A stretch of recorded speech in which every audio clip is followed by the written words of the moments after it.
This week, as we look a little bit deeper at the text from Romans chapter 1, verses 8 through 15, I'm going to give us three different perspectives, three different thought processes going a little bit deeper. The first today will be the faith of the Gentiles. Tomorrow, Tuesday, will be the fullness of the Gentiles. And then Wednesday, it will be the fruit of the Gentiles. Now, again, Paul is writing to a church in Rome, which is a church of both Jewish Christians and Gentile Christians. He is writing to two different groups who need to have the gospel, to understand the gospel, and to live the gospel. So that they might come together, because these two different groups are clashing over ideologies and over what is important as it relates to living out their faith. So when we think about the faith of the people involved in this letter, we have to realize that a part of that relates very much to Gentiles. Now, I believe that Paul is writing to both groups of people, both the Jews and the Gentiles, but as he does so, at times he's directing some of his comments more to one group or to another. Now, in Romans chapter 1, we don't see this clearly, as clearly, but what we do see is that there is a faith of these people in Rome, and that faith is then being carried out to everywhere. As it says in Romans chapter 1, verse 8, it says that he is thanking God for their faith that is being proclaimed throughout all the world. Now, again, whether that is truly all the world, I don't know. Whether that is all of the known world at the time, maybe. Whether that is all of the Roman Empire, that would be likely. Because, again, as messages came into Rome, as people came from those outer regions, they brought messages. As they went back, they took messages. And so I think that is a part of it. But what Paul desires to do is to minister to this group of people in Rome, and specifically today and tomorrow and Wednesday. I'm going to talk about from the Gentile perspective. He desires to minister to them. He desires to minister with them. Now, in verse 11, he says that for I long to see you, that I may impart to you some spiritual gift to strengthen you. Now, when I first read this, my thought was, oh, spiritual gifts, right? And because spiritual gifts are something that people who are born again do receive from the Spirit to help us to work for God and His kingdom.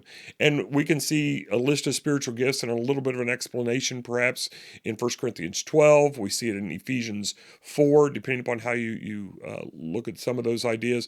Verse 11, we see this in Romans chapter 12, beginning really in about verse 6, but some start in verse 3. 1 Peter chapter 4, verse 10 and 11 kind of talk about spiritual gifts. But the spiritual gifts that Paul is talking about here are not, or I should say the spiritual gift that Paul is talking about is not a spiritual gift like we think of the gift of teaching or the gift of wisdom or the gift of service or whatever. This is a different kind of gift. You say, well, Andy, how do you know? Well, I know because Paul says, for I long to see you that I may impart to you. Paul does not impart gifts. The Spirit imparts gifts. The gifts are called spiritual gifts because they are gifts that come from the Spirit. But Paul is going to impart something to them. And what many people believe, and I think this probably makes the most sense, is that it is an apostolic gift, meaning that he wants to help their church. He wants to oversee their church in some way. As I mentioned in the introductory video and in my introductory sermon, we don't know who Paul, or we don't know who started the church in Rome. Paul says in Romans chapter 15 that he doesn't want to build on somebody else's foundation. So, many people will say, well, Peter started this church. Well, if Paul doesn't want to build on a foundation of another apostle, then there probably wasn't an apostle. So he wants to claim a level of ownership, if you will, not for his own sake, but for God's sake, that ultimately, as he says here, to strengthen them. So he wants to do this for the purpose of ministering to them and with them to strengthen them.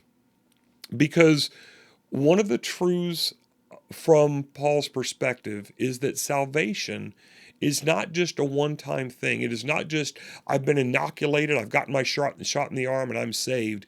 It is a continual process. In fact, consistently, Paul talks about perseverance.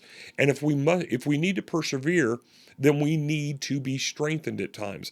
Let me give you just a few verses that talk about perseverance in some way, shape, or form as Paul mentions them. Romans 8:13, 1 Corinthians 6, verses 9 through 11, and 15, verses 1 and 2. Galatians 5, verse 21. Galatians 6, verses 8 and 9. And Colossians 1, verses 21 through 23. These are all passages where Paul talks about the need to persevere.